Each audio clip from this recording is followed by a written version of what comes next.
Thank you. Good afternoon, ladies and gentlemen, and welcome to our digital portfolio workshop. Now, this is one in a series of technology-related sessions that we're having. I just want you to know that we have more than just technology-related sessions. Before we go any further, let me introduce myself. I am Michelle Stewart-McKoy. I am a faculty/educational developer here in the Center for Excellence in Teaching and Learning. And I have with me from the center, we call it CETL for short. Some people say CETL. We have Miss Barclay, Miss Natasha Barclay, who is our administrative assistant, and she will be helping us with sharing documents, monitoring the chats, and if there are raised hands. So Ms. Barclay, thank you so much, as usual, for your assistance. And I want to wish you, just welcome you, give you a warm... Apparently Jamaican. I'm sorry? Michael, I think your mic is open. You were talking to me? No. My mic wasn't open. And that wasn't you? No. Oh, my apologies. Somebody's mic is open, Miss Barclay. Could you locate it and close it for me, please? All right, so again, welcome. I just want to do a few disclaimers before we get any further. One, I will be using two monitors. So if you see me look away, it means that I am using the second monitor. I'll be using it much for the sharing and so forth. The other thing is that we have been posting our working sessions on our YouTube channel. So, well, we share them. So we either send you the link from the Zoom recording or we post it to our YouTube channel and we share that link. I'm saying that to say that we want you to be aware that your names will be shown and your pictures, if you have pictures. If at any point you feel uncomfortable with this, please let us know so that we can edit the videos to, add a blur to where your name is. But please remember that this is for teaching and learning purposes. And so when we share, it is for that purpose only, for sharing the material. So I just wanted to put that out there for you so that you're aware and so that we comply with data protection rules. Okay, so I'm about to share my screen and I just want you to indicate if you are seeing it. Are you seeing?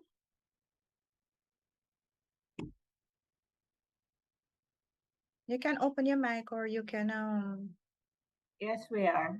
Okay, great. So I'm just going to put it into full slideshow mode. All right. So again, I just want to say welcome and thank you very much for being here. And we are looking at the whole matter of creating a digital portfolio or a digital professional portfolio. Because the Center for Excellence in Teaching and Learning focuses on just that, teaching and learning, I see a hand up. Ms. Barclay? Hand is down. All right, great. Because we focus on teaching and learning, although there may be persons here from an administrative perspective or technical, I want you to know that the session focuses on teaching portfolio, although what it is that I'm about to share with us can be applied to any portfolio that it is that you want to develop if you're showcasing your professional side. All right, so we're looking at creating our digital portfolio, and we're going to begin by asking a question. Well, first of all, let us talk about what it is that we're going to be doing. So we're going to be talking about the impact of digital portfolios for professional advancement, because digital portfolios have come to be very powerful tools that we can use to showcase our excellence or efficiency. And it also advances our career, whether that career is in teaching and learning, in administration, in research, in design, in technical aspects. So we cannot cover everything in one session, but we're going to cover the basics in this particular session. So we're going to be looking at what exactly is the impact of digital portfolios. So we're starting by looking at what exactly are portfolios. how are they different from digital portfolios, and how we can use them for professional advancement. We're going to be looking at, what makes the pieces of information, evidence, or artifacts that we put into our portfolio effective. So how can we determine that of all the things that we have done, that this is going to showcase exactly who I am, my excellence in what it is that we do. So we're going to be taking a look at that. And then we're going to go into the steps of building something very basic, very basic. I just want you to have an idea of how we can do this, and have you start the idea of building your portfolio. Now, I know that we come in at different levels. So there are some persons who may already have your portfolios or your websites and you're good to go. You probably need a little touching up. And then there are those of us who are completely new. I just want you to know that how we will pace the session will be enough. So those who know can share, and those who don't know, we will be here to guide you through. So don't worry about it too much. Okay, now let us look very quickly at what exactly are teaching portfolios. There are two definitions that stand out. So we have Selden Selden and Miller, who say that a teaching portfolio is a factual description of a professor's teaching strengths and accomplishments. So this includes things like documents and material which are collected and which are put together that demonstrate the scope and the quality of the teacher's performance. Dorothy Campbell and her team point out that a portfolio is an organized, goal-driven documentation of your professional growth and competence in teaching. So it is a collection of documents that provide tangible evidence of a wide range of performances, knowledge, disposition, teaching experience that you have as you grow as an individual. So in both, you realize that they're talking about the careful selection of evidence that showcases your professional efficiency. Campbell and her colleagues, they pointed out in their manual that there are two types of portfolios that you have working with. You have what they refer to as the unabridged version, and then you have what they call the presentation version. Now, the unabridged version, this is where you demonstrate professional growth. So you tend to put quite a bit, as the name suggests, it's unabridged, so there isn't any strategic selection of what it is you put in. And you tend to do this when you're showing significant growth in your profession over a period of time. And then the presentation portfolio, this one is the one that showcases select pieces of your work. So it is highlighting the aspects of your career for whatever reason. So it may be for promotion, for different reasons, for an award and so forth. So what we focus on in sessions like these would more than likely be the presentation portfolio and not so much the unabridged. All right. Okay, now when we talk about the impact of teaching portfolios, oh, hold on there. I feel as if I jumped a slide. No, I didn't. So when we talk about teaching portfolios in general, teaching portfolios, we want to ask the question, then why should we even bother with this? So we use them because they tend to make significant aspects of our work available for promotion purposes, for award purposes, for our peers to review. Okay, it showcases that our work is valuable and that it can be evaluated, it can be shared, it can be exchanged and examined. It's a mean of helping our students to determine, assessing our students' learning, because when we showcase what it is we have done and the kinds of results that comes out, it means that we're showing over time how well we engage with our students. It provides information on teacher learning, so it shows whether or not we are actually learning and advancing and developing. And it shows reflection. We tend in the Center for Excellence for Teaching and Learning, we tend to underscore the whole matter of the reflective practitioner. And so we ensure that within the teaching portfolio, there's that the reflective component. And then, of course, there's a whole matter of how you grow over periods of time and how you improve based on interventions and so forth. So there are a number of ways that the teaching portfolio impacts what it is we do. And this is generally speaking for portfolio. Now, we know that portfolios are essentially a collation of outstanding work to demonstrate teaching excellence, efficiency, effectiveness. When we talk about digital portfolios, we need to be aware that our portfolios can be either digital or analog. All right. So if we're making a distinction with digital portfolios, it means that they're analog portfolios. Analog portfolios are the traditional portfolios. These are the hard copy ones, paper-based, the ones that you print out, where you get the hard copies and you photocopy or you print or you scan and print out and put together and you have that tangible physical copy of it. So that's your analog or your traditional portfolio. And when we talk about the online or the digital portfolio, we're talking about the same set of ideas where you are collecting information and you are putting them together, but you put them together in a digital or an online or a virtual format.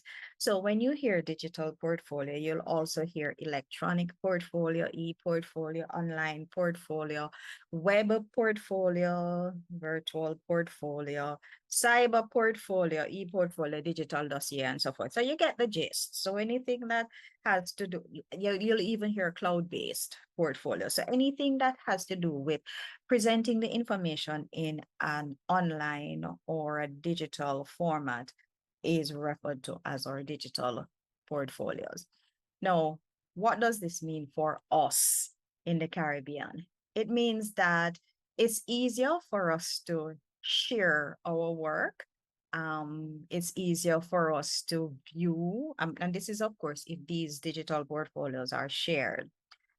It's easier for assessors to determine promotion categories and tenure. It's easier for collaboration with colleagues. So you may have a section where you want to share with your colleagues to enhance, to add or something. So it's much easier if you have a digital portfolio for that. And of course, one of the things that it does is that when we have our portfolio in this digital space, it is a good look on the institution or establishment because it showcases this kind of excellence to a global audience. Because when you publish your work, it's not just you who's seeing it anymore. It's anyone who has access to the link who will be viewing it. And this more than likely will be a global audience, because one of the things as professionals, we want people to see what it is we can do. And so there is that aspect of it. And so we are focusing today on digital portfolios. All right. I did say that at any point, if you need to open your mics and ask me a question or raise your hand, you should do so. So I'm just reminding you that the offer still stands. Now, when we talk about our digital portfolio, we have to talk about what goes into the digital portfolio.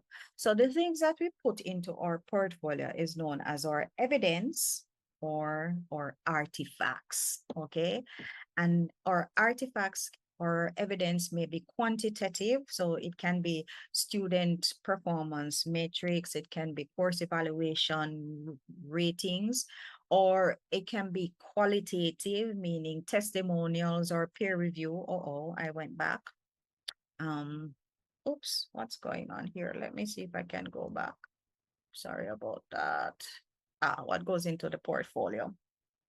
Right. So it can be quantitative or it can be qualitative. Or we can decide that our portfolio is going to have a combination of quantitative and qualitative pieces of evidence. Now, what do we consider to be evidence? Things like cover letters or framing statements or philosophies. In the teaching portfolio, we tend to encourage the inclusion of your teaching philosophy or your personal philosophy, your curriculum vitae, if you have one, or a resume instead. Content, meaning information that has to do with the program description, student information. Student information here doesn't mean students' name, email addresses, and so forth. It has to do with student engagement, samples of students' work, and so forth. Your responsibilities, the roles that or the different hats that you wear in your particular position. Other aspects such as administrative responsibilities or the scholarship of teaching and learning that you engage in. So all of these things tend to be what we call your evidence or your artifact that you put in. Where do you get these things from? So you may get these from your students' ratings, from your peers, information with your peers. It may come from evaluation that you have done over time that you have documented. These may come from interviews, from videos, from podcasts, little things like that. So where your information comes from that you put into your portfolio is going to be important.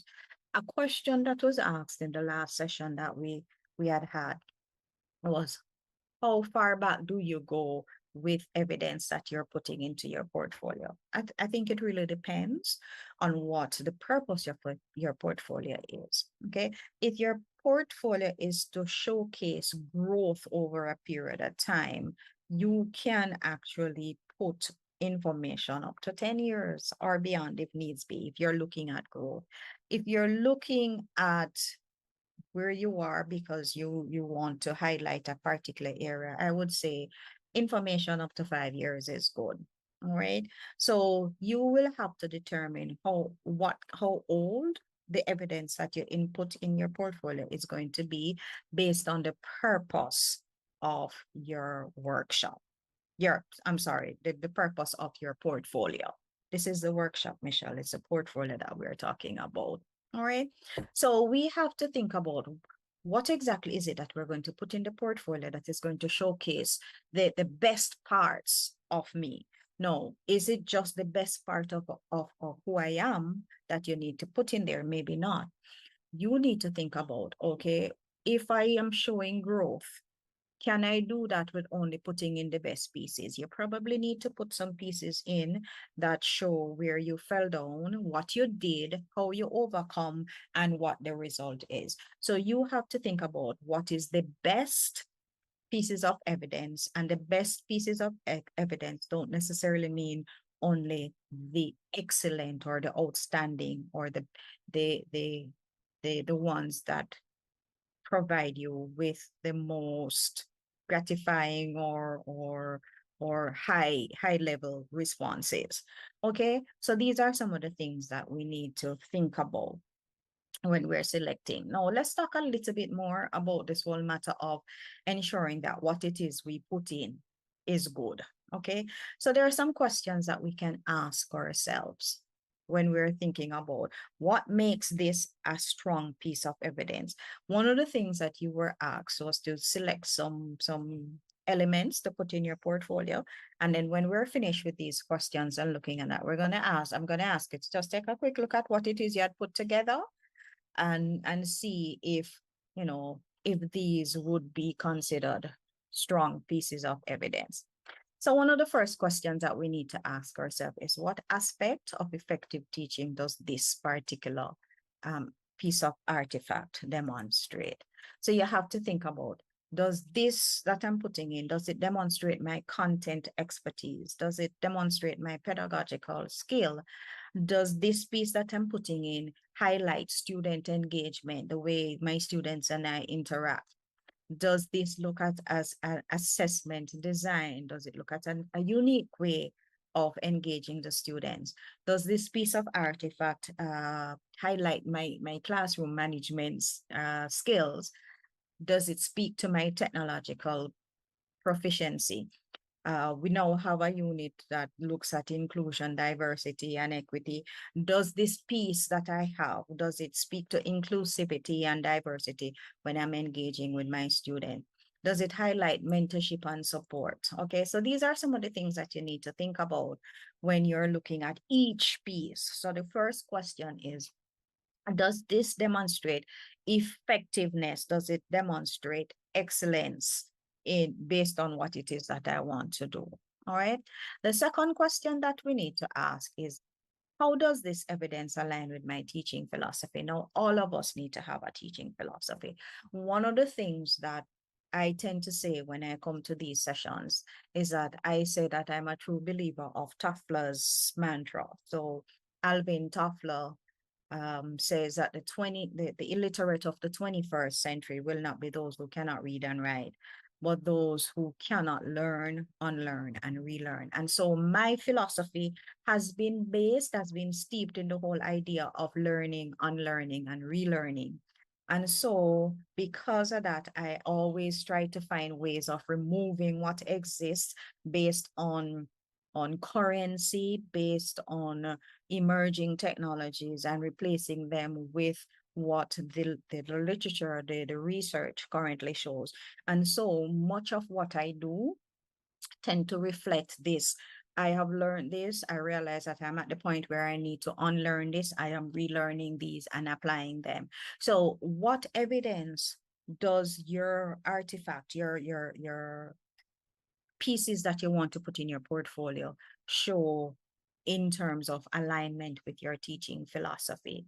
So of course, it means that you have to have a philosophy. So even if you're not a teacher and you're here and you still want to put together something, you have to have something that you believe in that has to do with how you interact with others, how you present information, and so forth. So whatever it is that your philosophy is, this piece of evidence that you're putting forward to put into your portfolio to showcase that this demonstrates me as excellent and outstanding and unique and reflective.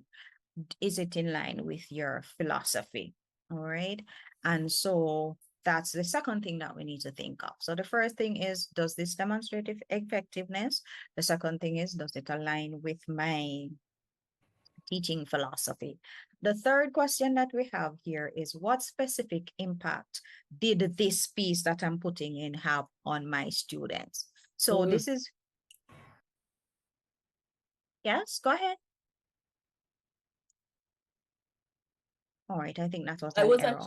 actually just saying, yes, because I'm learning, I'm saying, okay, sorry. Oh, okay. All right, thanks. So where am I? The third question, what specific impact did this piece of artifact have on my students' learning? So this is where you're going to look at it to see whether or not this gives a particular concrete or specific example of improvement in your students' scores or in their attitude or the quality of the work that they submit. So did this have any kind of impact? Because if it did, you definitely need to put it into your portfolio.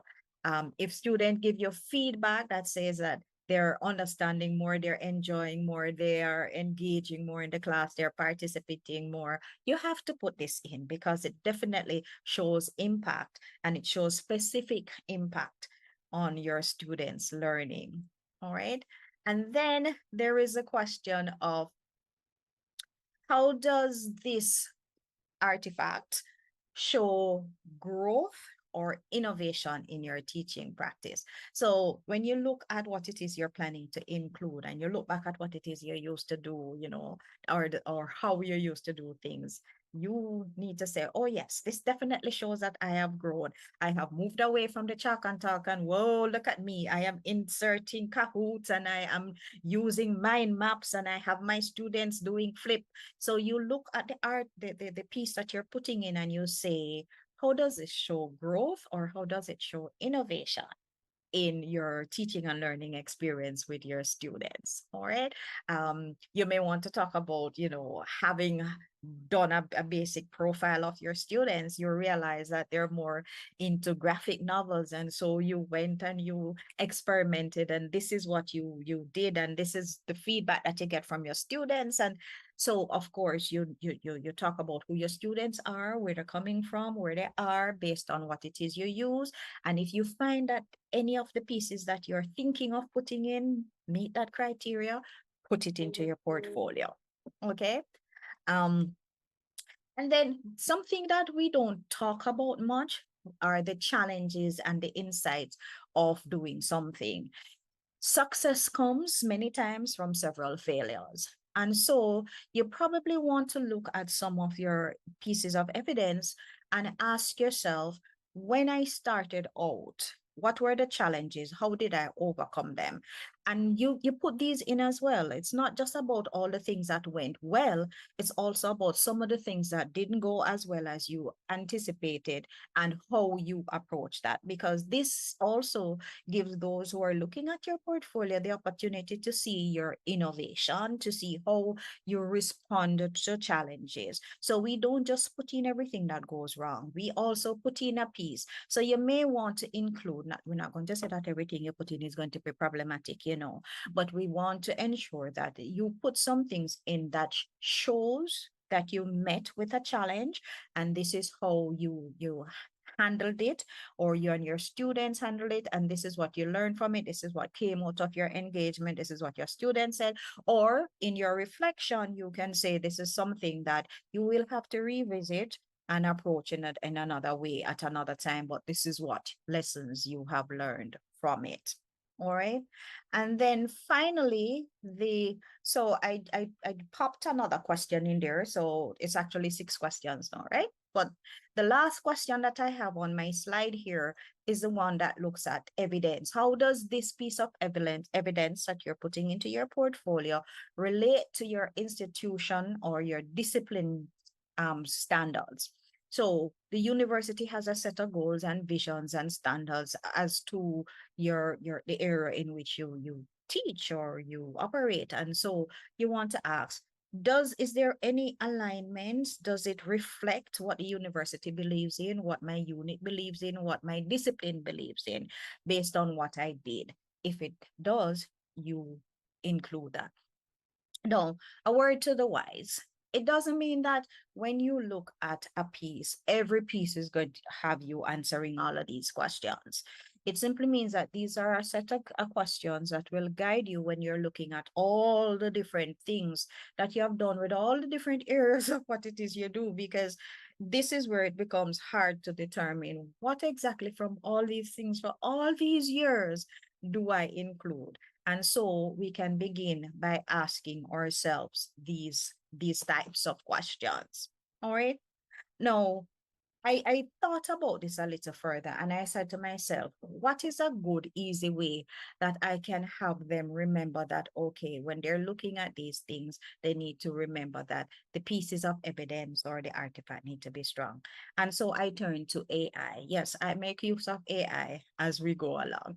So I turned to AI, I turned to Claude, and I asked, I need something that is easy to remember, that I can explain to them, that they need to bear in mind when they are going to be putting their different evidence pieces together.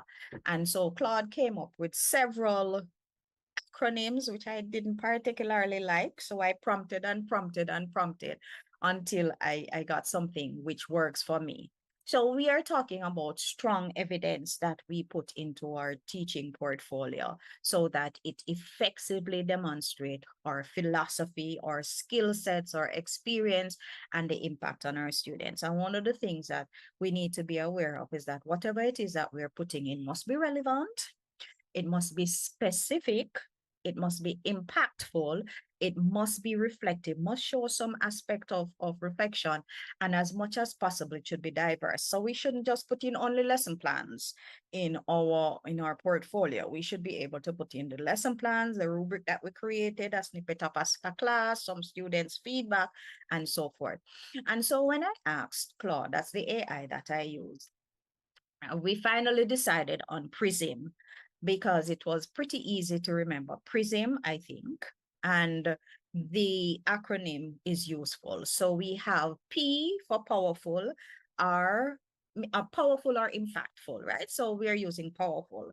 R for relevant, I for introspective, this is the reflective aspect, S for specific, and M for multifaceted. This would speak to the diverse aspect of it. Now let us break it down a little bit. When we talk about the artifact or piece of evidence being powerful, we are looking at anything from what we have collated or collected over the years that demonstrates significant impact on student learning, on our professional goal, and in the field of teaching and learning. Okay, so that is what we mean when we talk about it being powerful. And so if we think about it in practice, so we're collecting information that we're going to put into our portfolio, we would therefore be choosing the artifact that show measurable outcomes and notable achievements. So these speak to it being impactful or powerful.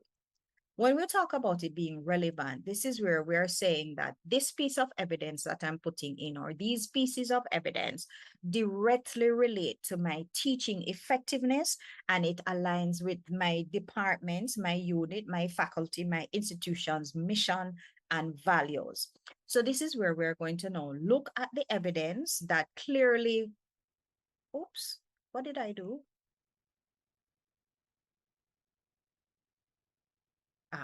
There we go, sorry. So this is where we're going to look at the evidence that clearly shows that, you know, this is tied to my philosophy.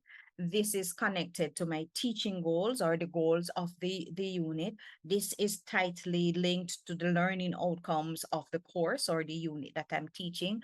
This is linked to the institution's priorities, all right? So that would speak to reflective.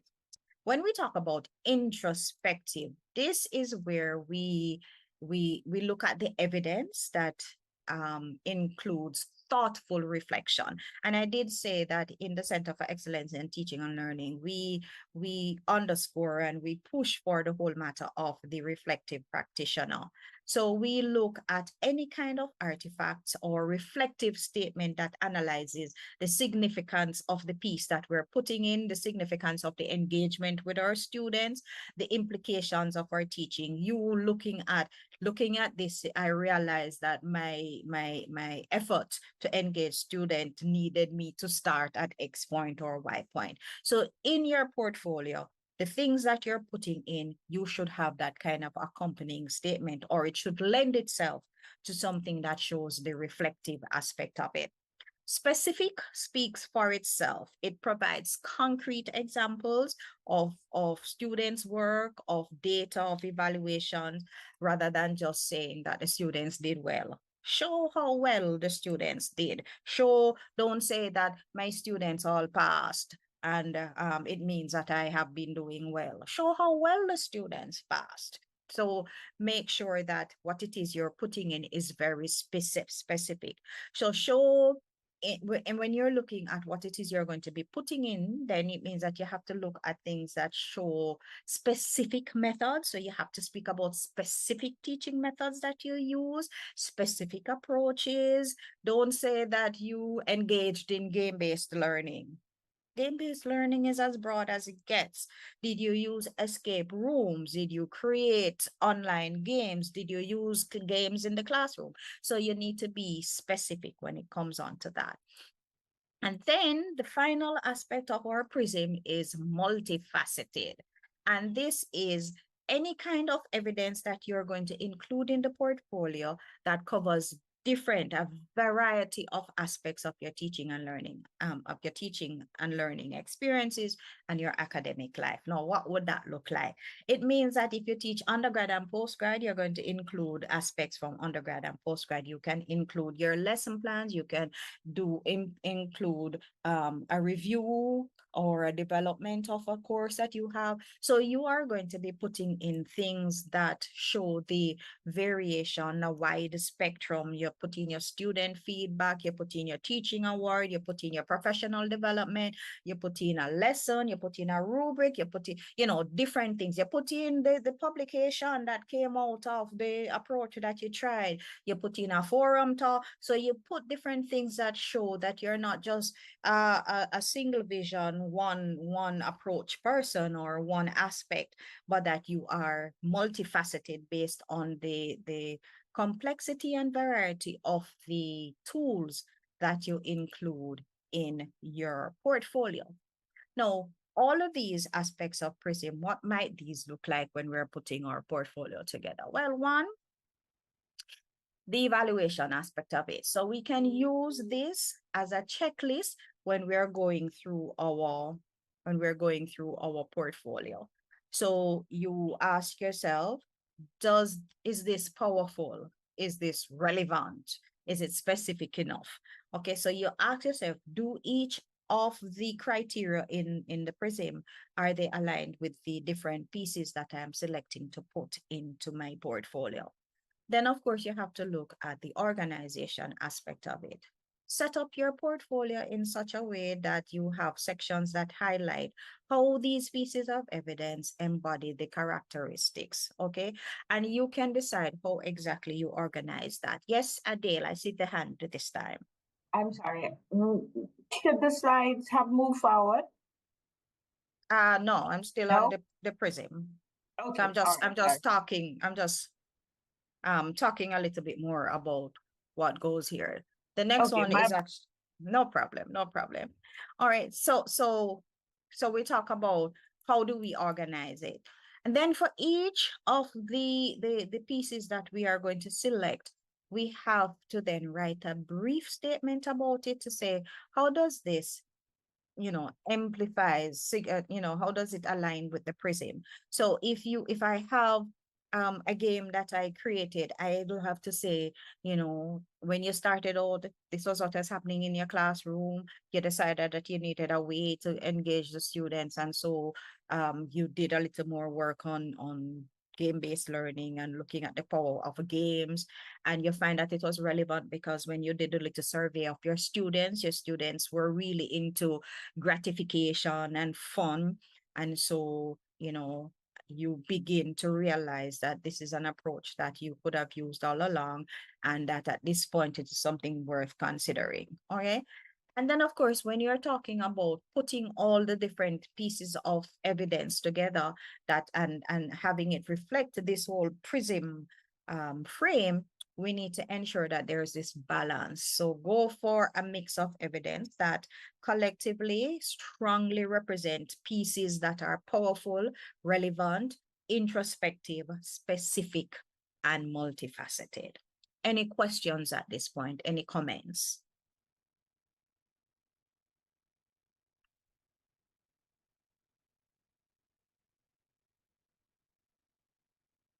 I have either totally overwhelmed you or you're good. Where are you? We're good. We're good. All right, great. Okay, so this had said activity. I have decided that the activity is going to be building the portfolio. So this is probably just leading into it.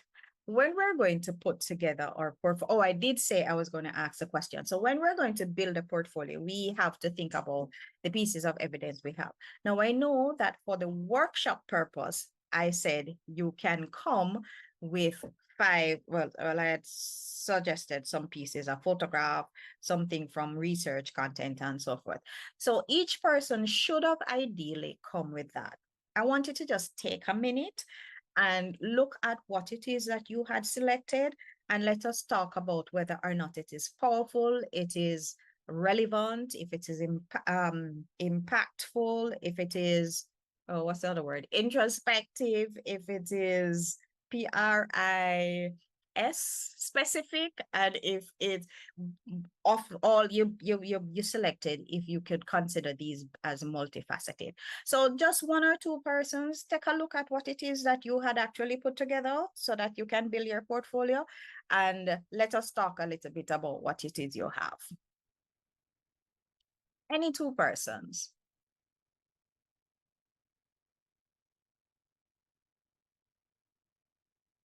And you don't all have to go at once. Don't be shy. Just open your mic, tell me what it is that you had selected. Don't include the photographs, the other things from your teaching and learning life and research that you had selected.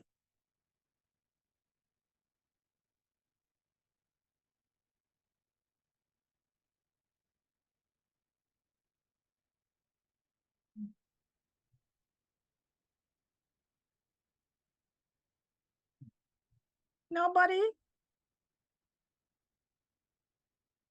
All right, that's fine. I can go. Thank you. Thank you very much. Go ahead. I tend to jump. I'm very shy, but because I like when my students respond, I'm trying to be a good student. So I selected some items to begin my portfolio. One of the items is a recommendation that I got from one of my colleagues.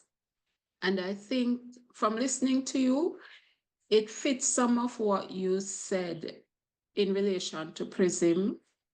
So it was really a good recommend. Well, good is an understatement. It sounded excellent. So I was very pleased, when she shared it with me. So I think it's powerful because of what she said about me as a worker, as an educator, that is. So it ticks the box for the P. It also is relevant. At the time, it was for promotion, and I don't know if I'm looking for any more promotion, because it means more work. But if I am to use the portfolio going forward, I think it would be relevant for whatever reason. So it takes the R. Introspective, yes, because it had a lot to do with what she observed over time. So I think it ticked that box as well. And it was extremely specific because she provided examples of some of the activities that I do in my classes that she has learned that my students appreciate. I do a kind of gaming myself. I like to make questions. So I do a lot of quizzes. And those kinds of things she mentioned in there. So the specific comes out. And yes, because she covers me as an educator and the kind of person I am, I think it is also multifaceted. So that recommendation, I think, was a good pick for the portfolio. I'm listening to you. When I tried to select items earlier today, I noticed one of the first things I looked at was my evaluation from the students. And I really thought it would have been good to include that. It's just that those tend to be really bulky. So I opted not to do that. What I will have to do is find a way to get the segments, perhaps that section where they give the one-liner, if I could kind of get that in a format that I could create a less bulky document to add to the portfolio. And that way it might work. There are other things that I can add that I am hearing coming out in what you're saying. So it gives me more insight now as to what I need to go and find. So thank you. All right, great. Okay. To answer to address one way of addressing the problem of the student evaluation, I'm going to be sharing some portfolios that we got from our award aspect. And what one person did was over the years tallied the scores and put it in text format, and then pulled some of the one-liners to support the scores. So that is one way that you could look at it, and that you Yes, could that's good. think of Thank doing you. that. Yes, no problem. All right, the second person who wants to share. Thank you so much for sharing that, Tracy. There is a second person. I can feel it.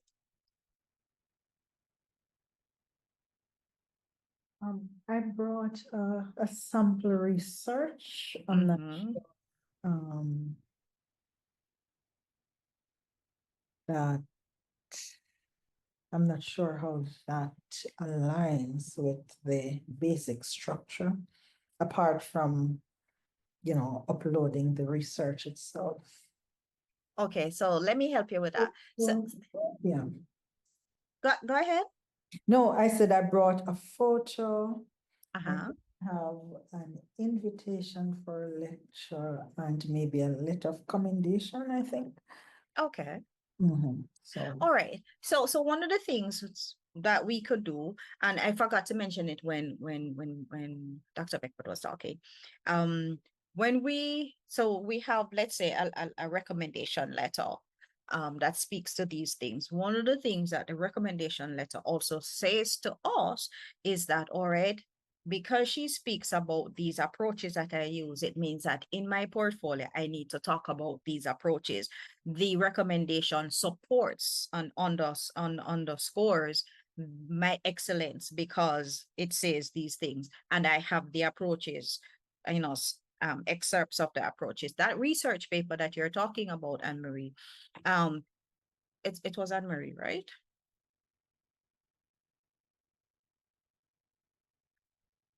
Yes, it was Anne-Marie. Okay, great. So that research paper that you're talking about could be something that has to do with your engagement in the class, or your passion, or your focus over the period of time. The recommendation could support, I'm not sure what the paper is about, but a recommendation may be something that speaks to your teaching methods, or the engagement with your students. Whatever these things are that you have, ensure that when we're putting the portfolio together, we have other things that show why this recommendation was done. So having a letter of recommendation as a standalone doesn't help us much if it speaks to excellent teaching methodologies, but our portfolio don't have anything at all that show these methodologies. So when we look at like our recommendations or student feedback, it means that we can find caveats that we can therefore build on in putting our portfolio together. Because if the recommendation speaks to our excellence, we need to demonstrate those aspects of the excellence in our portfolio. So this is just something that we can think about. All right. Thank you. Okay, so I'm gonna stop this sharing for a little bit, because we're going to be actually moving into the building of our portfolio. And so we have here that, as a general, just a very, very basic structure. We can have a home page, which is a welcoming the viewers. And then you can have something that speaks about who you are, and who you are can have different things, your philosophy, your professional or personal development. It really is up to you. Then, of course, because we're focusing on teaching, you would have a section that speaks to teaching. And then research meaning publication, conference presentation, research related talks.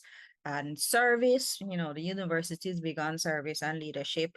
If you can show how your service and your leadership impacts how you engage in this academic sphere. And then, of course, I did mention professional development before. So right now we are going to build our portfolio. And this is where I stop sharing this. So I did say that I was going to share with you some portfolios. Digital portfolios can be created using a number of tools and platforms. So we can create our digital. Are you still seeing my screen? You should be. Yes, we are. Okay, great. So you can build your portfolios using your digital portfolio using several tools. So you could do it in Publisher. Come on, Michelle. PDF. So you could do a Word document, put some links in there, and save it as a PDF. Where when I click the link, it takes me to different places. So that's one very simple way. We could create it in PowerPoint. For those of us who are power users of PowerPoint, we can create it in PowerPoint, include our video, audio, or links, and upload it in a space where access can be had. So we have free tools and we have freemium tools, meaning that there is a free tier and there is a premium tier, and then we have fully paid tools. So we have websites which are premium, so Wix, WordPress, those. So here we have an example from one of our candidates, and please note I'm sharing these because we have the permission, and I think it's in the clause when they apply to say that their portfolios will be used for teaching and learning purposes. So that is why I can show this. So this was done in Wix. Wix is a website that allows you to create websites, your pages, your portfolio, and so forth. You could go the paid route and use WordPress. So there's a free WordPress and there's the paid WordPress. For the paid one, you actually get your own domain. So here it's www.mamckoy.com. If it's the free one, it would say probably www.wordpress.com/McKoy. Okay, so that's two. You have your PDF that you can do, you have your PowerPoint that you can do, and then there are some other sites. So like Canva, I don't know how many of us are familiar with Canva, but Canva actually has a website, a digital portfolio section where you can create your portfolios and then you can share that. So here we have the portfolio website below, and it takes you through. One of the beautiful things about Canva is that it takes you through, they have their tutorials and their little videos that help you. So you start and you build your pages and so forth. So Canva is another tool, and it has templates that you can start with and make adjustments to. Okay, and then of course there is, let me close this one. There is Google Sites. Now, Google Sites is a low-hanging fruit because many of us are familiar with Google. And so Google Sites allow us to put together, it's nothing as fancy and elaborate as some of the paid features, but you can do a pretty decent job. So this was our Guardian Life winner, Javon, and this is his.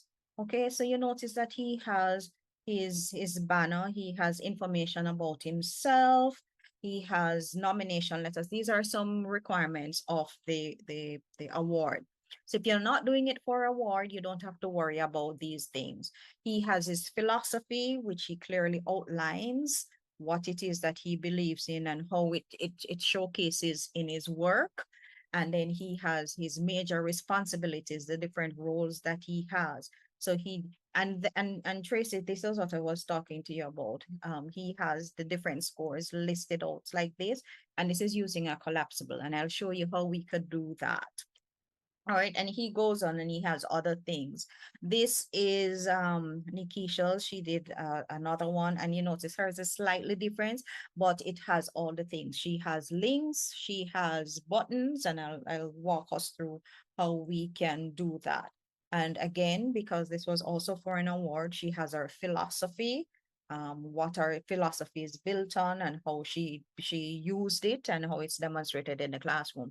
So the things that we talk about when we build our portfolio are the things that need to show that kind of connection. So we don't just put a teaching philosophy and leave it alone like that when we're showcasing. We make the connection between our teaching philosophy and how it plays out in our engagement with our students, our colleagues, the research that we contend with, and so forth. All right, so we have a number of these, and these are all Google Sites, okay? And these are all for teaching purposes. Now, I also just put something together very quickly to show you what it might look like from somebody's perspective like mine. So I don't have that strong teaching and learning portfolio anymore because what it is that I do is that I'm into faculty development. And so I have this as my home page. I have my professional portfolio, which of course says who it is I am, give you a little bit about my biography, give you my areas of expertise right here. So right away, you're beginning to see things coming into being. And then of course, I go into my professional practice, what it is that I do as a faculty developer. And so for each of these that I have here, I talk about what it is I do and how it showcases my excellence. All right. So these are just different ways. And this is Google Sites. It's just a matter of how you organize it, how you pull your pieces together so people can see this kind of efficiency that we talk about. All right. So at this particular point, we're going to build our own. Any questions before we get into building?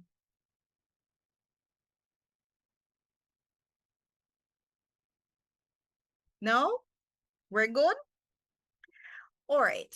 So one of the first things that we have to do is we have to ensure that we put together all the information that we collated. So the question I want to hear at this point is, do you have on your computer, maybe in a folder, all the files that you had put together that you're going to use for your portfolio?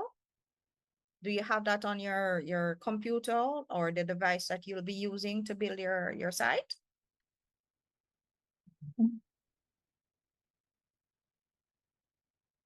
Is that yes?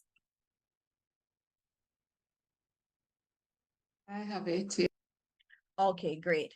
So what we're going to do, I probably should resume sharing, is that we're going to log into our Google account. So we have to use Google because it's a Google Sites. So you're going to, one of the things that I tend to do, you can go to Google Sites, but I tend to go to my Google account. And when I go to my Google account, I go to Drive. Why? We want to create a folder. So you can go to your Google Drive because we're going to create a folder and we're going to upload all the files that we have put together on our computer. So the first place that we're going to go is to Google Drive.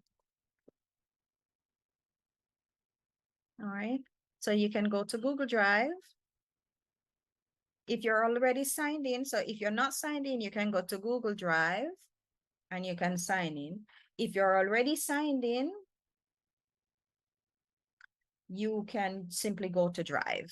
All right. So I probably should go to my Drive. So go to your Google Drive and we're going to create a folder where we're going to upload our information. All right, so please, I'm waiting on you. So we're taking it step by step. I did promise you. Go to your Google Drive, please. Make sure that you're in your Drive. You may not have folders in there. You may have just files or you may not have anything at all. That's fine. Just make sure that it says drive.google.com, my Drive. And this is where we're going to be talking more because I'm not seeing you. So it means that you're going to have to open your mic for me and talk to me. Let me know. Oops. Let me know if, oops. Sorry. Let me know if you're in your Google Drive.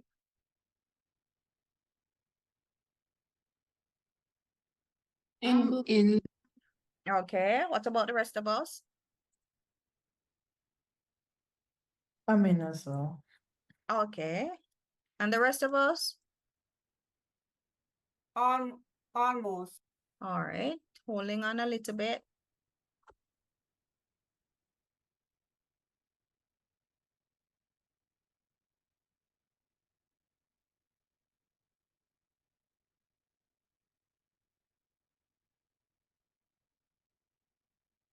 Just giving you a couple of more seconds. I'm good. All right, great. So now that we're in our Google Drive, we're going to create a folder. So even if we already have a folder that has our files, we're still going to create a folder. So there are two ways that we can create the folder. We can go up to the top left here where it says new.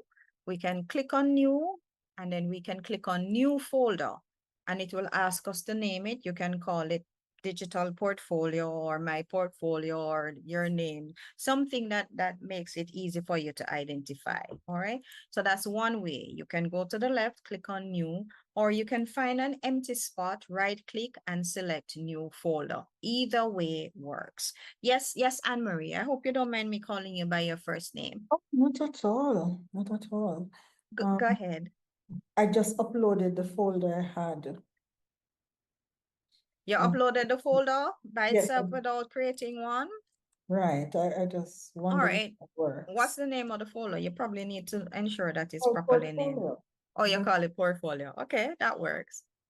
All right. So you can also do what Anne-Marie did, upload the folder. All right.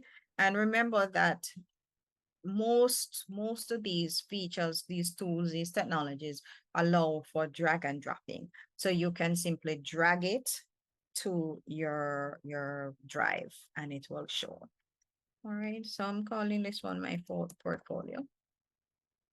And then I'll click create. All right. Of course, as Anne-Marie said, you can simply drag it. So I had something that says my portfolio. Oh, I already have a folder called my portfolio. So this one is my portfolio 2025. I am uploading it. So just showing you different ways that you can have your folder. Okay, so this is taking a little while. I have 33 files in it, so that's why it's taking a little while. So make sure that in your drive, you have your folder, okay? Now, this folder that has your file is the folder into which we are going to create our Google site. Why?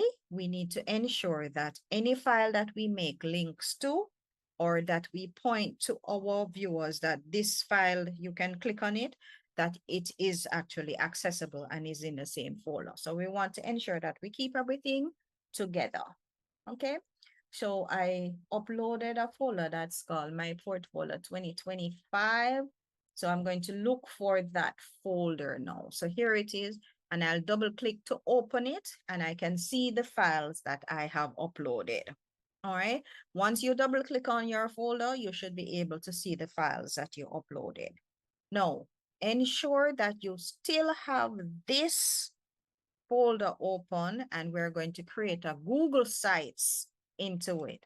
So we can again go to new, scroll down to more and select Google Sites. Let me do that again for you, okay? Ensure that you're in the folder, that you have your files. You go to new, you scroll down to more and you select Google Sites. Of course, you could do the opposite is true. You could right click in an empty space, go down to more and select Google Sites. And once you select Google Sites, stop and wait for the rest of us, please. And once you have created Google Sites, open your mic and say finished or write in the chat that you have done so. Done so. Done. All right, great. What about the rest of us? I'm the slow one. I can't get my thing to go onto I don't know how to drag and drop it. It's not working for me. Is there All another right. way? Yes. I'm going to stop sharing so that you can share your screen. So share your screen, please.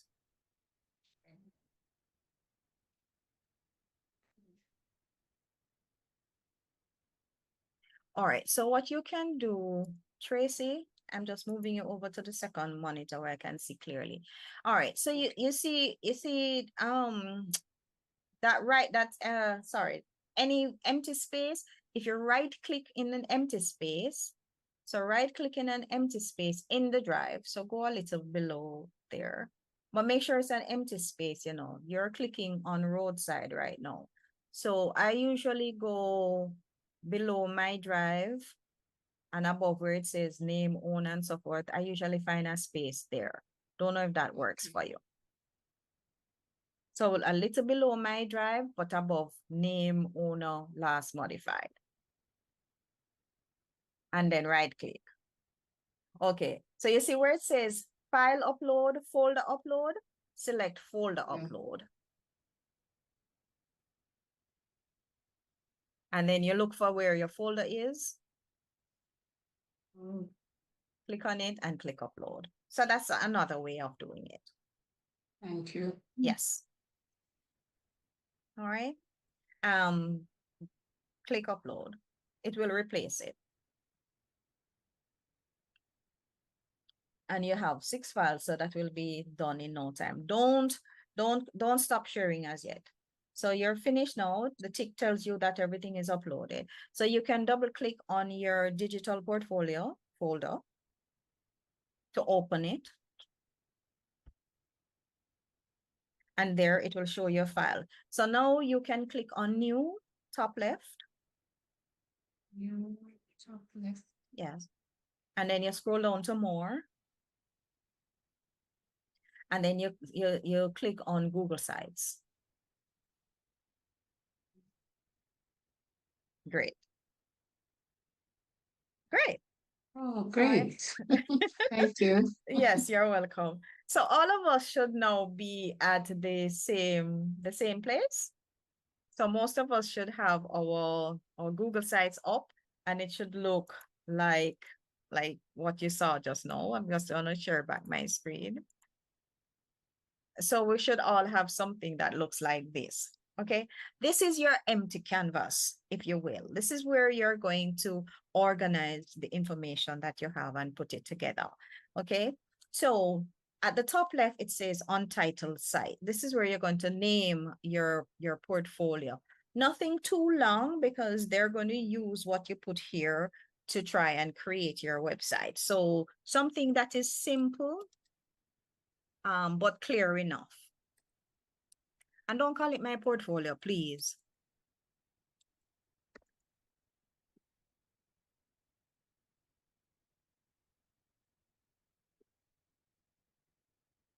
All right, so you're gonna name your site. So that simply names your site, and you'll realize that the name comes up here. If you pass your cursor, it says you can add a logo. So if you have a logo, if you're doing something official for the university, you can put the logo there, and the logo will appear on all the pages that you build. Okay, in here, this is gonna be your home page, but we're not touching that as yet. Before we do so, let's just go across to the right side where you will see 3 menus. So you'll see insert. This is where we're going to put in text box, put in different things. So this is where we add any kind of information we want to our site. The middle one says pages. This is where we can add additional pages. So you see how I had a home page and then I had a profile page. This is where we add the different pages. And then to the extreme right, we have themes. By default, these are the themes that we have. And if you click on it, and you can go ahead and click, you'll realize that depending on which theme you have, if you click on the different colors, it changes somewhat. All right. So these are the default themes, and you can change what it looks like and the colors. And then if you go up to the very top, you'll see custom. What Google Sites has done is that it has set up a custom option where you can create your own theme. If you decide to go this route, it takes you through some steps where you give the theme a name. So you realize that these have names, and you add logo. And when you click on next, you put in the colors that you want to work with. And when you click on next, you decide the kind of fonts that you want for your headings, your body, and so forth. So this is something that allows you to move away from the templates that they have to expand what you want it to look like. So right now, I want you to choose any one of the themes. We're just doing this for practice. Choose any theme and choose a set of colors that you'll work with. These colors that you choose are the colors that are going to run throughout your pages, because this is a theme for your site. All right, when you have something and you're satisfied with it, say I'm ready to move on. So any one of the themes, this shouldn't take very long.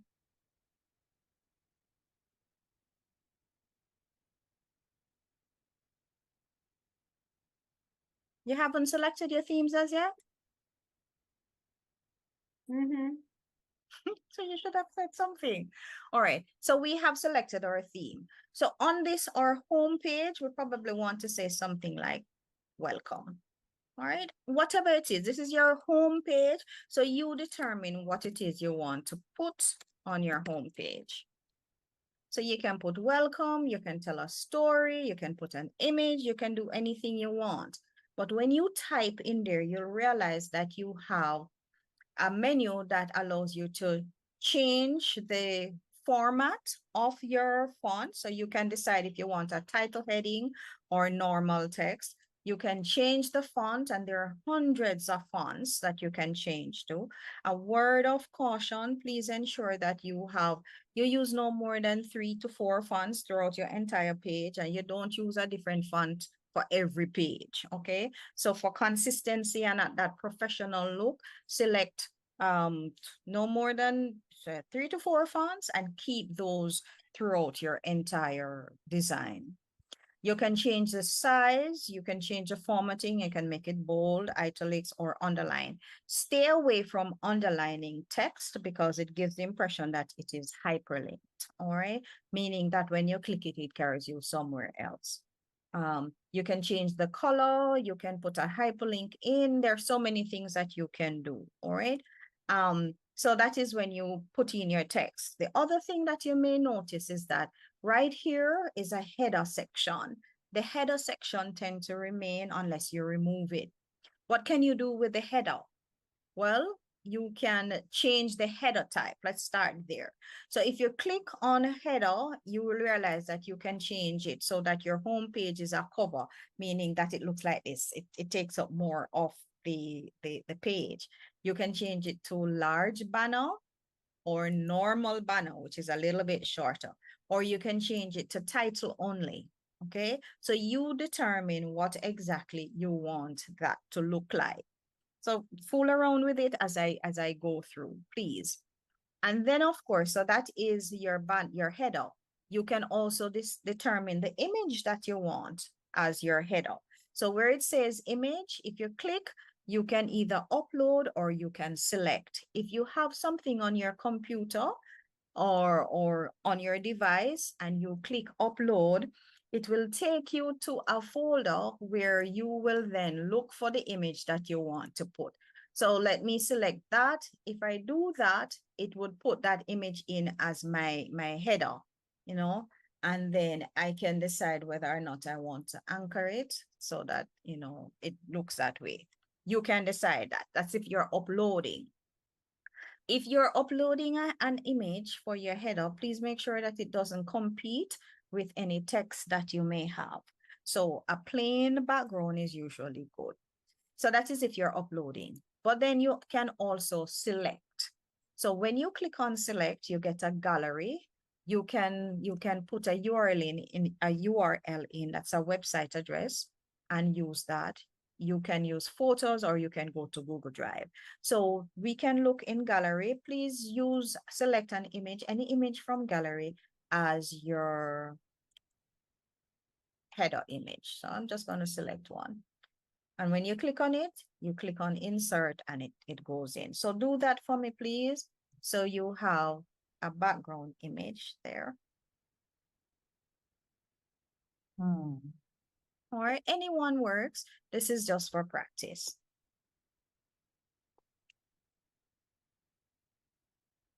All right. Now, usually on and tell me if I'm going too fast, you know, to ensure that we get the steps. Switching between your display and my And page. yours, yes, So yes. that's a bit All right. helpful for me. So if you need me to slow down so that you can move between the two, let me know.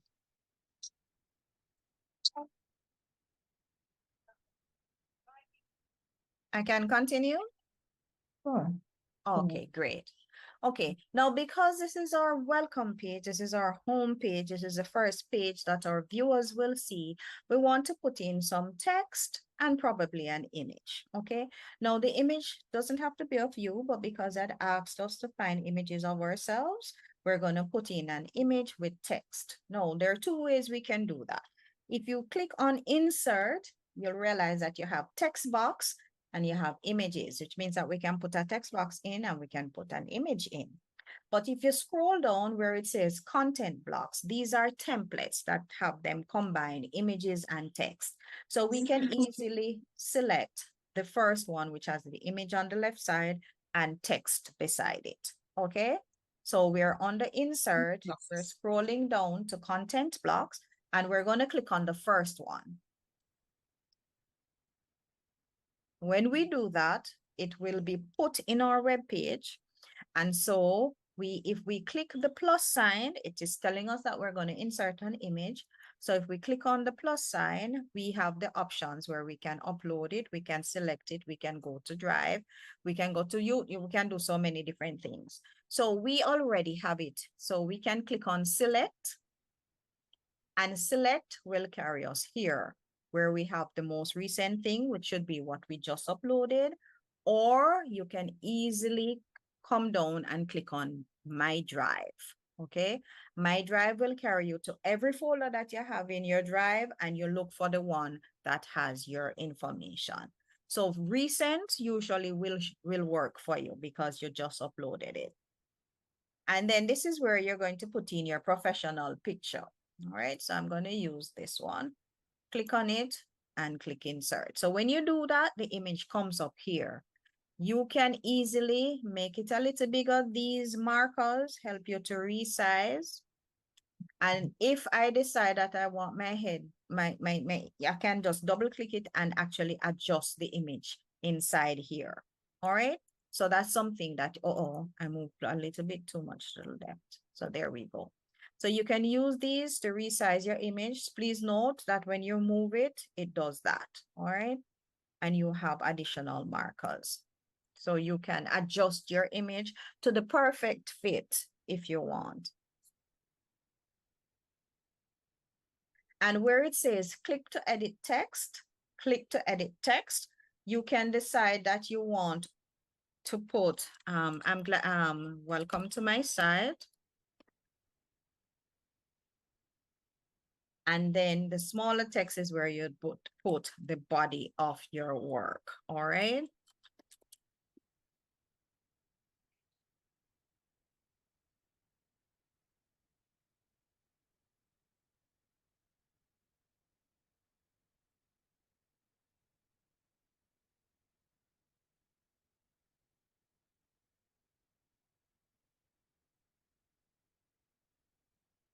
Of course, you would put other pieces of information in so that it sends the message that you want to your viewer. So you will put exactly what the page is about, probably invite them to explore the pages, you know, whatever it is that you want. You put the text in, okay? So put a little text in, and let's take a look at what this how we can improve on this and how we can preview this. So when you have put enough text in, remember, this is just sample, just to ensure that you get the feel of it. So you don't have to worry about what exactly you put in and how much at this point. We just want some text in. And when you're finished, let me know, please.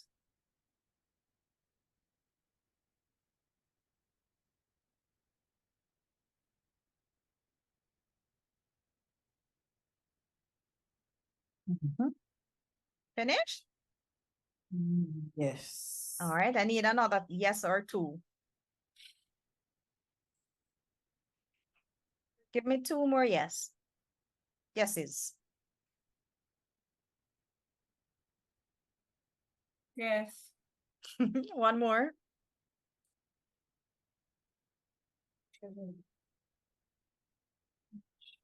I will take that open mic to mean yes. Okay. Now, when you pass your cursor over the work that you just put in, you'll realize that something pops up at the extreme left right here. Okay. We can copy the entire block. We can delete it, or we can put some colors into the section.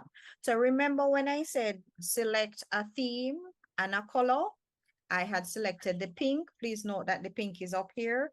I can change this so that it looks like that. This is a little bit bright, but I'm just showing you what you can do. So you have color sections. So you have different styles. That's style 1. This is style 2, which has a little gradient on it.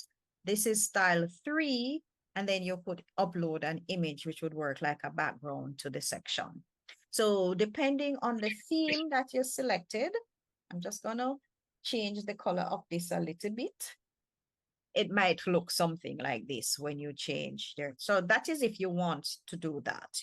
Okay, so it means that you have the options. Now, how do you know what this looks like? Because right now we are in editing mode. If you look at the top right, where you see all set changes are saved in Drive, then you see the undo, redo. This icon here is your preview icon. If you click on it, it gives you a preview of what your site would look like. And it gives you the preview from different devices. So this is if I'm looking at it on a computer. If I want to see what it would look like if I'm looking at it on a tablet, I click it. If I want to see what it would look like if I were looking at it on a phone, on a mobile device, this portrait, this is what it would look like.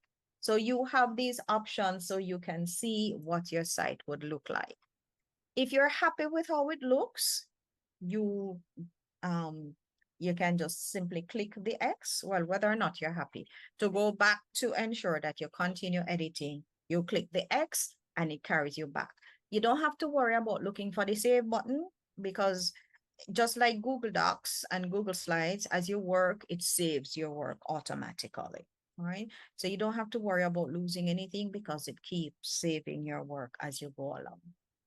All right. Now, we're only going to create 2 pages and then we're going to publish it. All right. Let us create a second page. Okay. So in order for us to create a second page, because this is going to be our home page, and you notice that there's nothing on the navigation bar because we only have 1 page in our site. So right now, let us create a second page. So to do that, we go across to pages. We click on pages and then we scroll down to the very bottom. Now, when we scroll down, we'll realize that there are several things that we can add. New link, new full page embed, and so forth. But we're interested in new page because we want to create a new page. So just click at the bottom one where it says new page and click the plus sign and click the document. And it will say new page and it will require you to name the page. Okay, so this is where you're going to name your page. So I'm going to call this one professional engagement. You can call it anything you want at this point. I'm just calling this professional engagements, and that's not how engagements is spelled, Michelle. And then I'm going to click on done. When I click on done, it carries me to the professional engagement page with the assumption that I'm going to work on this page. And then you'll realize now that my navigation menu shows home and it shows professional engagement. Professional engagement is highlighted because that is where I am. Yes, Aika, go ahead. Good afternoon, teacher. I lost you on that step in terms All right. of creating the new A page. page. Would you Okay. please So you're assist? good. So I Thank think the you. last place where we were on insert. So what you're going to do is that you're going to click on pages. Remember that there are 3 menus to the right: insert, pages, and themes. So we're interested in inserting a new page. So we click on page and then we scroll down to the bottom where it says new page. And then we click on that. A new page window will come up. We name it.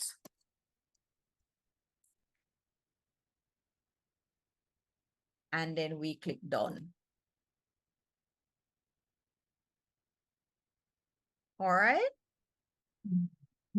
So right now, because I went through the step twice, I have Thank 3 you. pages. You're welcome. I have my home page.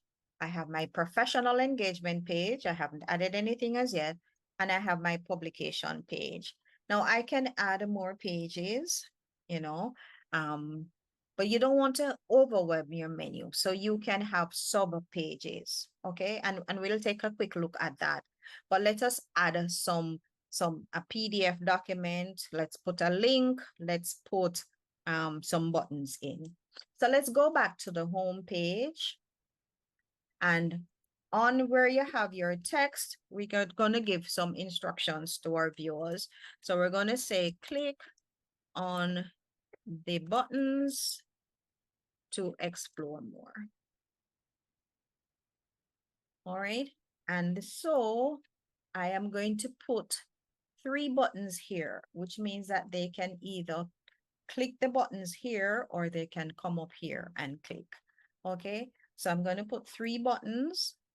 So I'm going to put 2 actually. So I go back to insert. So you notice that you're moving between the different menu windows. So I go back to insert and I'm going to scroll down to where it says button. A button works like a hyperlink to another page. So you can put a hyperlink to an external source, so like to a YouTube channel, a website page somewhere else, or to another page in your document. So we're going to do one of each so that you know exactly what it is we're doing and you can replicate it. So we're going to click on button. It's going to ask you for the name of the button. So I am going to put my publications here.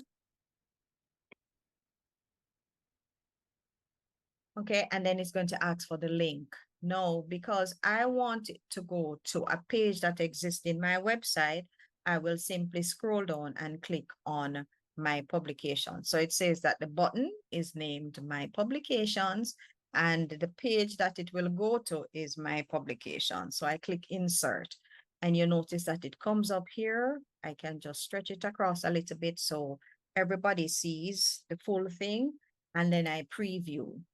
So one thing that you can do is that you can keep toggling between preview and the editing mode so that you can see as you work along.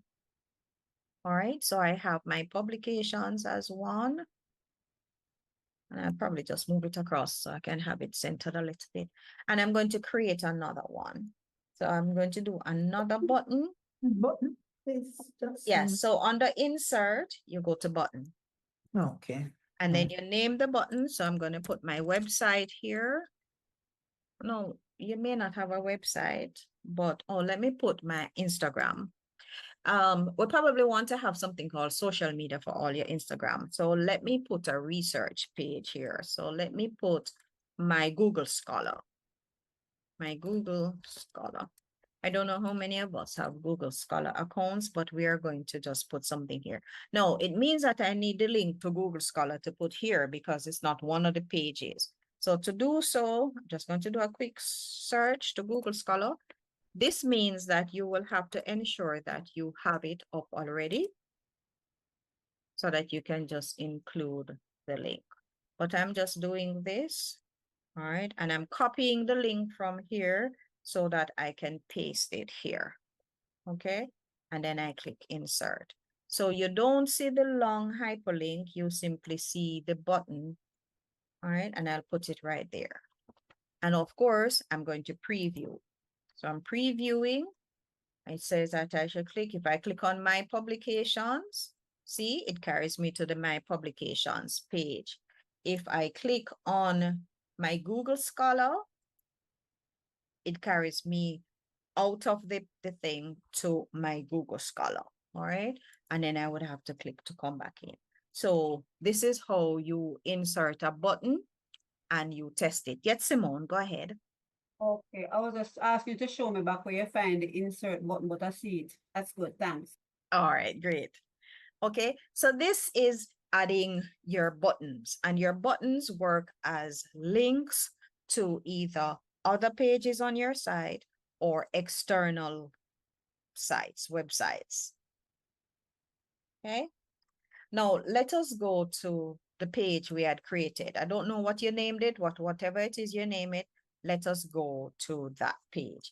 Now, if you want to rename it, let us say that you realize that the professional engagement too long and you want to change it, you just go back to pages, click on it, highlight it, and make your adjustments. All right, so I'm just going to call mine my engagements instead of my professional engagement.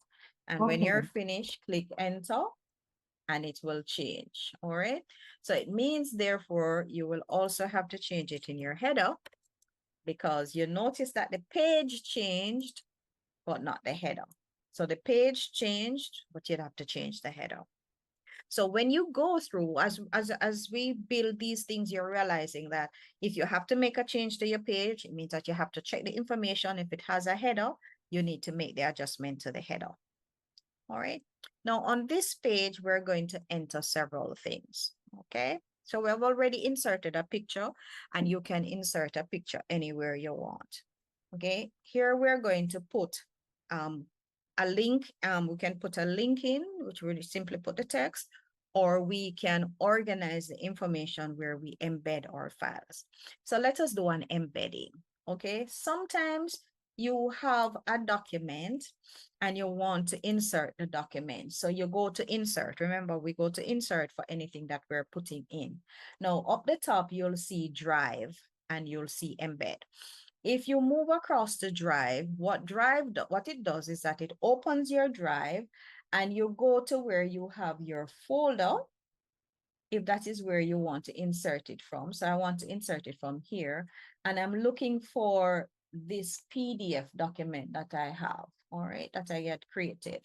So I click on it and I click insert. What it does is that it gives me a little preview.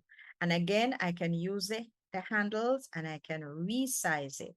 So you may want to have the entire document on a page that they can look at it, or a part of it, so that when they click on open this window, it views it more. So I'm just gonna go preview and show you what that looks like. So this is what it would look like. And if I click here, it carries me here where I can see the full document and download it if that is the case. All right. So I can do that and then I can close. So if I go to Drive, I can put any file that I have in this way. All right. So as you can see, this is my PDF. And you can resize it so that the entire thing shows, or you can put it so that just a part of it shows. And you can do this for all your files. All right. I did say that I'll show you how to put in a collapsible group. So let us say that you have several categories. So I'm going to click on insert collapsible group.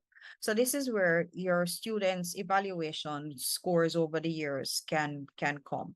Where it says click to edit text, I'm going to put student evaluation here. So this is my big heading.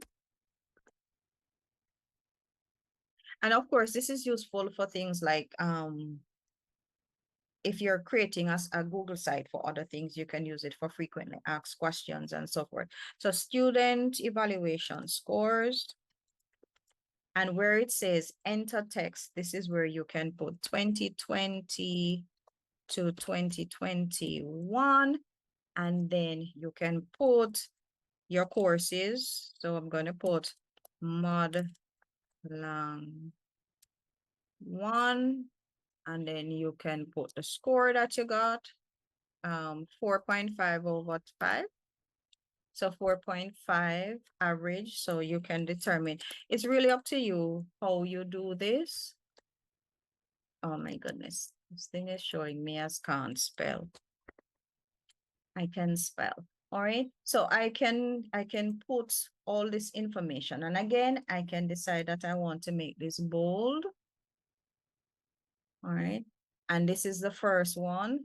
And I'm going to apply my style. All right. So when I click the drop down, it gives me the information. Okay. And I can do this for as many as I need that needs to come here. So let me do another one. And another one. Our student thing is usually by year, don't it? So I'll probably put student evaluation scores 2020 to 2021. All right. And then here I would edit this. So this would have maybe semester 1. And then you put the different courses. So you would have to organize this depending on what it is that you're doing.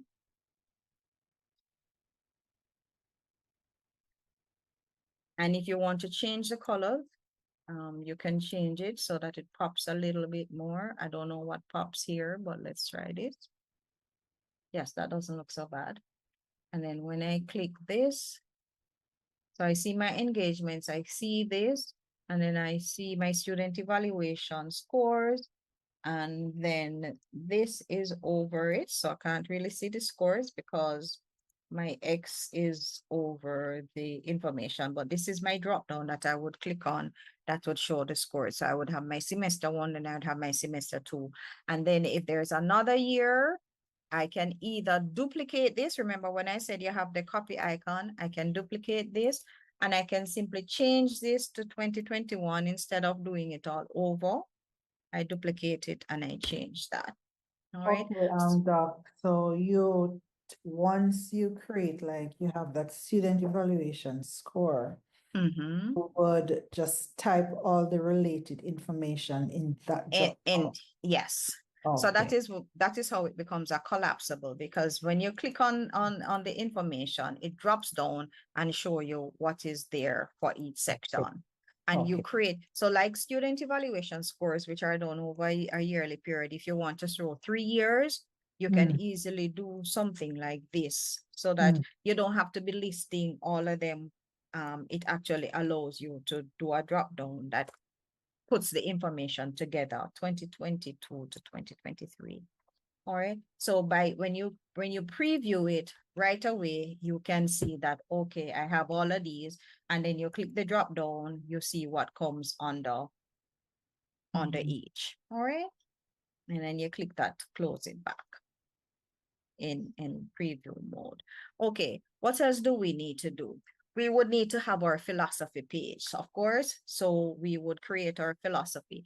Now, you'll notice that each time we create something, it shows here, we create a page. So I'm going to create a page called My Philosophy.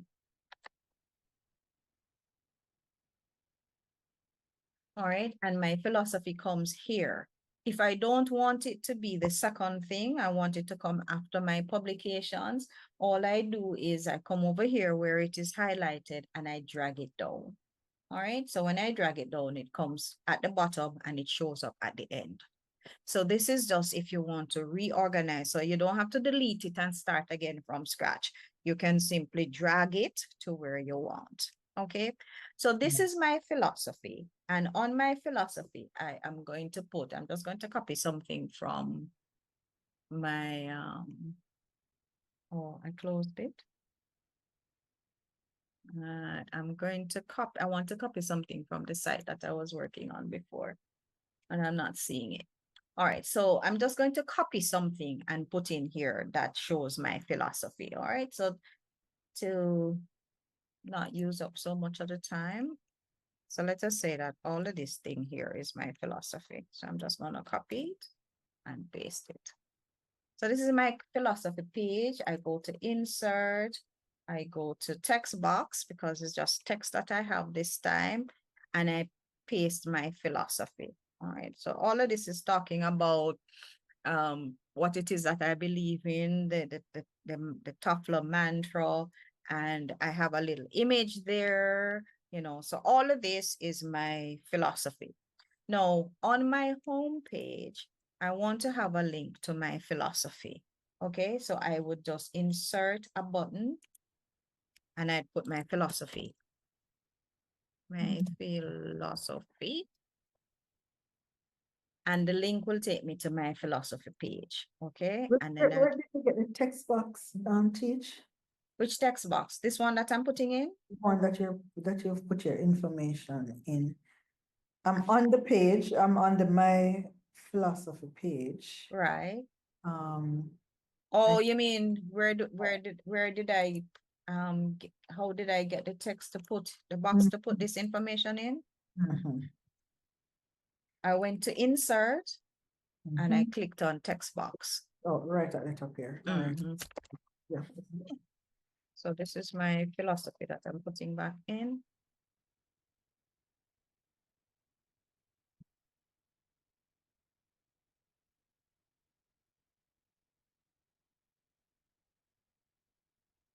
So this is my philosophy. Now, I don't want my philosophy to show up on the main page. All right.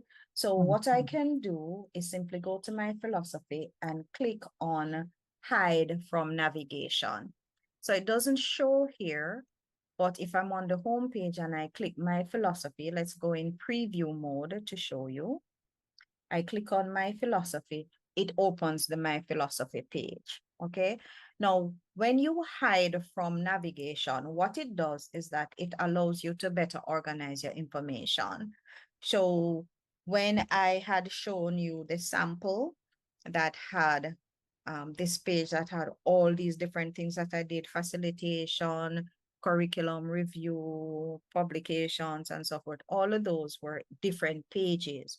But I hid them from the navigation because if I had them in the navigation, it would eventually fill this thing up and it would have more. So it would have a drop down. So if you want to keep your interface clean, this is one way of doing it.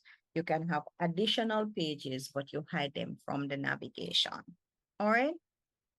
So we have inserted images, we have inserted our text box, we have put in buttons, to put in hyperlinks on anything, you simply select the text and you click the hyperlink button. And again, you can hyperlink to other pages or you can hyperlink to an external source. And I'm using this. So I click on link and I click paste. So it tells me, and this is why I had said when you're using your formatting, try to stay away from underlining because it usually indicates that something is hyperlinked. So if I click on click, it will carry me here where I can read whatever information. Now, if you're going to do something like that, it is good for you to tell your viewers on the home page that if they see an underlined text, they should click on it. All right. Any questions at this point? Yes, please. You can just show me how to do that hyperlink thing one more time. Sorry. No need to be sorry. So you click on the thing that you want, the text that you want to hyperlink. And then it will bring up the formatting, the text formatting bar.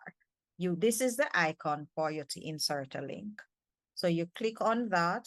And then if the link is in one of the pages in your website, just simply select it. If it's not, make sure that you get the link and you paste it where it says link and you click apply. And you preview it to test it, of course. You're welcome. So you can, when you already decide how many pages you're gonna have, what the pages are named, you name them. We just did 2 pages a while ago. And then you use the insert to insert a combination of text and images if that's what you want, or you can simply select the text box or the image to insert individual images or individual text. If you want to embed something, you can click on embed and it will ask you for the website page or the embed code. Now, very few persons work with embed code, so it means that you would have to get the URL. So this is like if you have a YouTube video and you have the URL, you put it here, you click insert, and the preview of the video comes up where your people can click and play. If you click on Drive, Drive will take you to where you have all your different folders. You look for the one that you want. What's the name of my portfolio? And then in this one, I want to embed. I think I have a little video, so I'll show you. Yes, I have a little video. So if I click on that and click insert, the video will come up here and it asks me whether or not I want to share it. And then I can resize it. I'm just resizing it a little bit and there we go. And so when I preview this, there is my video. And if I click on play, it will play. You won't hear anything because I didn't share sound. Recently concluded that of using comics. Okay, so there you can embed a video. So if you're doing a teaching portfolio and you want to show an engagement with your students or an approach that you use or a game that you develop, you can just insert your video right here, right there, and the persons who are viewing can see that. You can have a testimonial page where all your students say, you know, you collect information from your students, or you collect from your peers or recommendations. You can do that. So you can use a text box, you can use an image, you can embed, or you can use the drive to put your files in. You can do it in such a way that you use the blocks. You can put in a collapsible group, which we showed you. A table of contents is if you have text heavy information or a number of pages, you can insert a table of contents. We're not looking at that for this basic session. You can use a button. A divider, what does the divider look like? It simply separates your work. So if you want a divider here, I can click on divider and you realize that the divider comes here. And when we preview it, this is what it looks like. Just a line that separates this from this. So you can determine whether or not you want to use dividers in your work. And then of course, there are others that we haven't touched at all. If you have Google Slides or Google Documents, it means that you can also insert them by going to the Insert tab, okay? For the Pages tab, this is where you add more pages as you build your portfolio. So in today's session, we added 3 pages to the existing home page, and we name them. If we wanted to rename home, we simply click on it and call it something else. All right, but most websites you go to the first page is home. So I change it to welcome. See, it changes right away.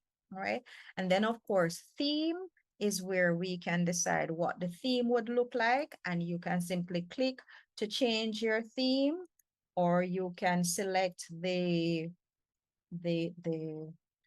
color option here and determine what you want to use exactly. So you can do a bit of playing around to ensure that your site looks pretty decent. Okay. Now, once you have put all the aspects of your site together, it means that you would now have to publish it so that other people can see it, or you share it with somebody else who you're collaborating with, or you want to get some feedback. So what do we do? All right. Up here, up the top where it says publish, you can click on publish to publish it. If you want to share it with somebody else before you publish, you'd click on this icon here, the little man with the plus sign, where you can share. So I'm just going to click on share, and this is what would come up. If you have the person's email address or so forth, you can simply click in here and put the person's select. So I want to share it with M.A. McKoy. And then I can decide if I want the person to be an editor so that they can make changes if they see changes, or if I want the person to just simply view it. Don't do anything, just view it as it would appear. So you can do that.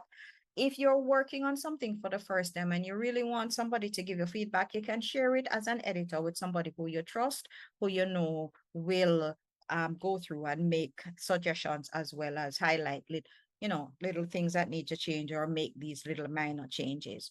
If you just want them to view it and give you feedback, you will do so. All right. So that is where you would do that.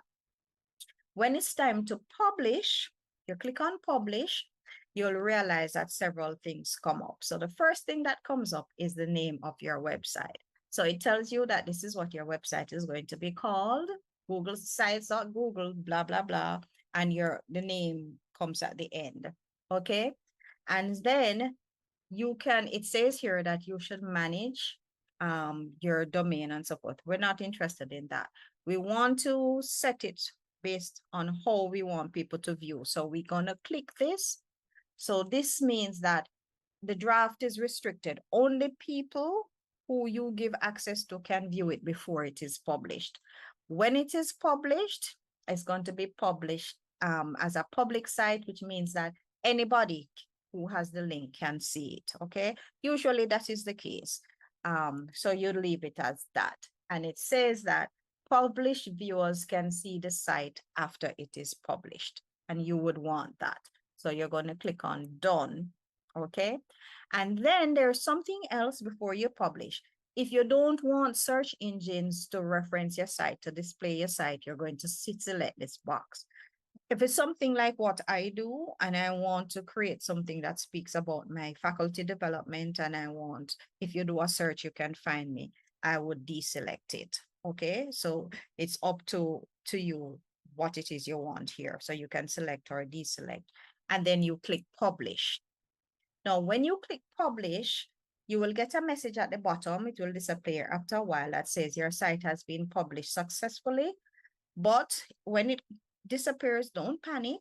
You can simply go back up here where it says publish and you'll realize that you have a drop down now. So if you click the drop down, it gives you the settings. If I click on settings, it carries me back here. Okay, so I'm going to cancel that. I can review changes. So any changes I make, I can review them before I publish again. I don't have any changes to make, so it will tell me that there are no unpublished changes because I haven't done anything since I published it.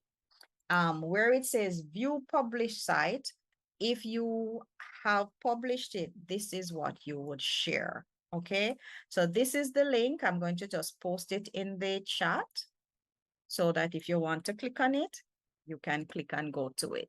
So do that, please. Oh, I just sent it to one person who is not in the meeting, so sorry.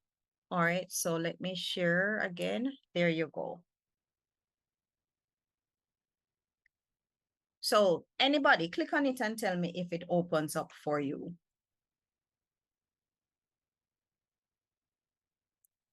Opens. Oh, beautiful. Okay. Now, let us say that I'm not finished working on it and I don't want you to still have access to it. All I can do is I can go back to publish, the drop down, and click on publish. It would mean that if you, oops, did I unpublish? Okay. So it means that that same link that I just shared, if you click on it, you will not have access to it. Click on it for me, please. Click on the link that I shared in the chat.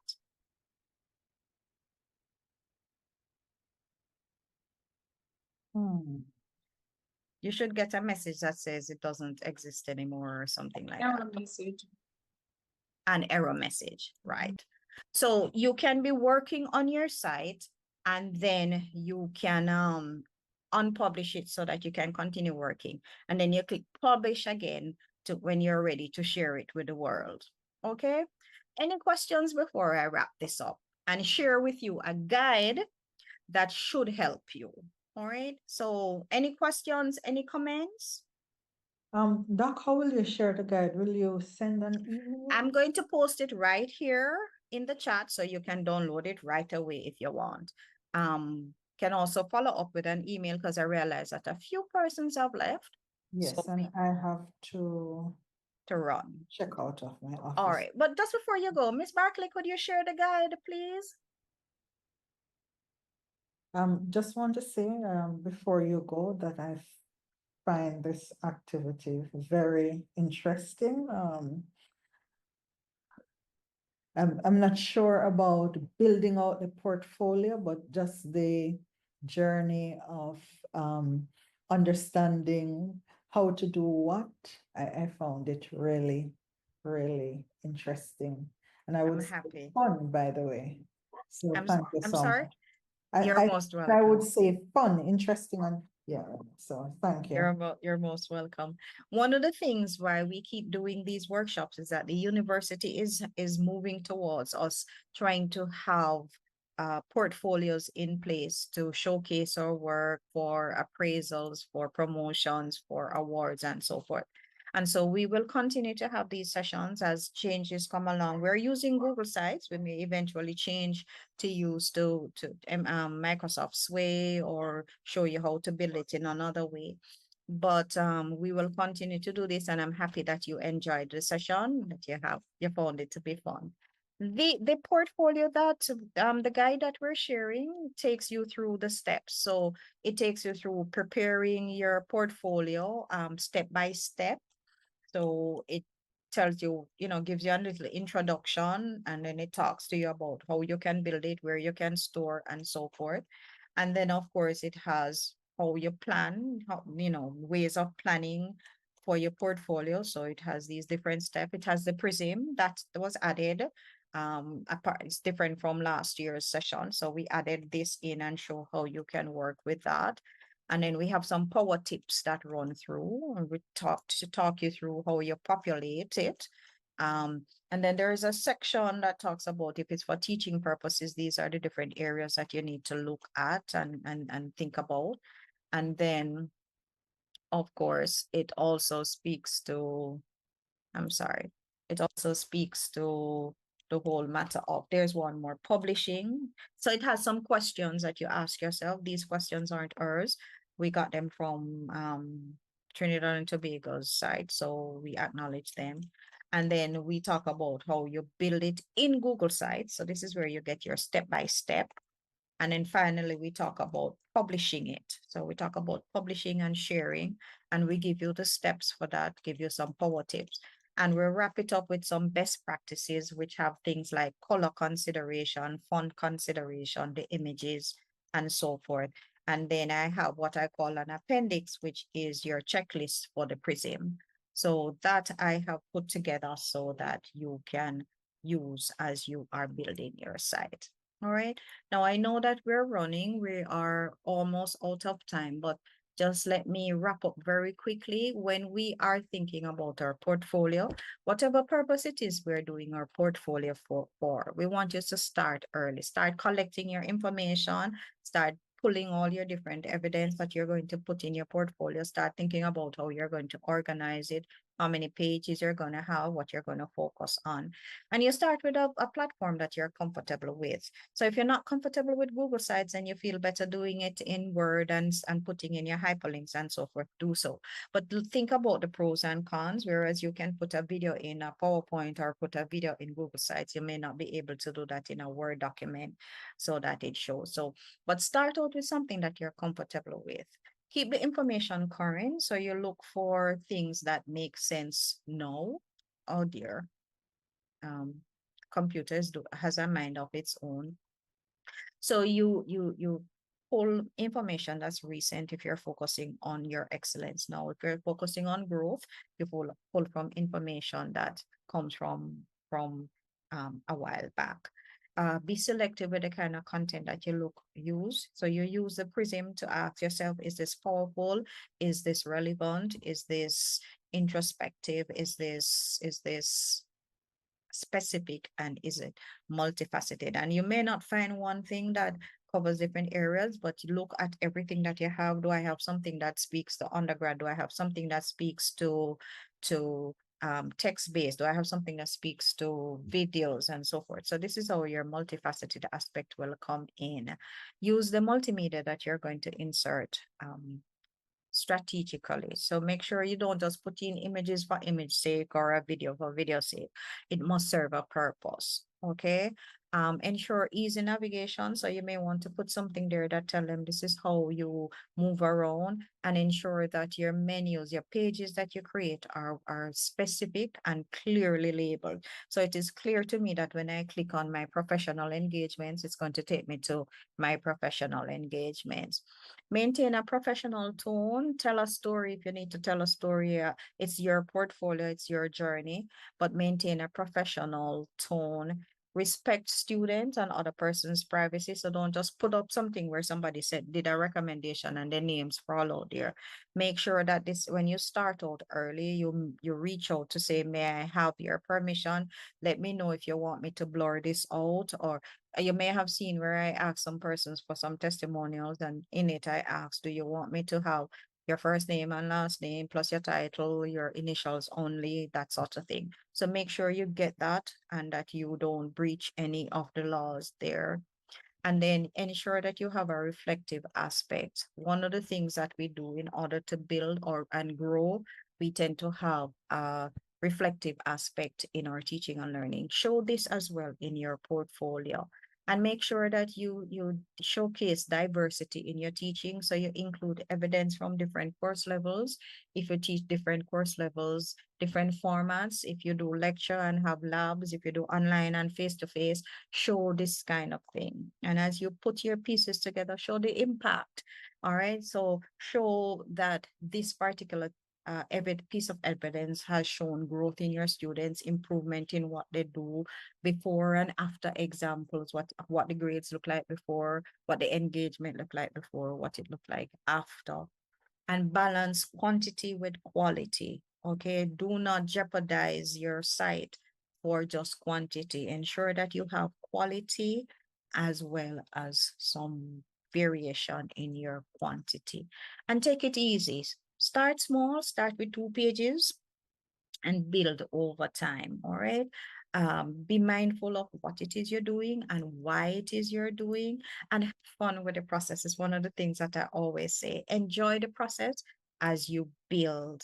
Okay, so that is it for me today. We look at the whole matter of digital portfolios for our professional growth and advancement, showcasing what it is we can do and how we can do it.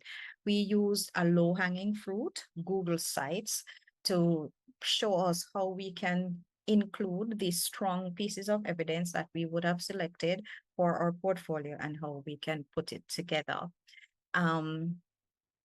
There's a question, how did I insert the PDF? Class, Michelle, don't let me hold you back. All right, let me just tell you quickly. I went to insert and I went to Google Drive. So of course it means that you would have had to have it in your Google Drive. Okay, that makes sense. And yes, all right. Right, so where was I? We have shared the evaluation. Please, please, please do the evaluation. We want to hear from you. I am happy that persons have enjoyed the journey, but it's more than just enjoying the journey. It's looking at its potential and how it can showcase you as the unique and excellent individual that you are here in this teaching and learning experience. Thank you, Ms. Barclay, for your assistance. Thank you, participants, for coming and for staying, even though it's sports day and there's a staff race. And thank you for enjoying the process. I'm Michelle Stewart-McKoy. Look out for other sessions from us. Enjoy the rest of the day and your weekend.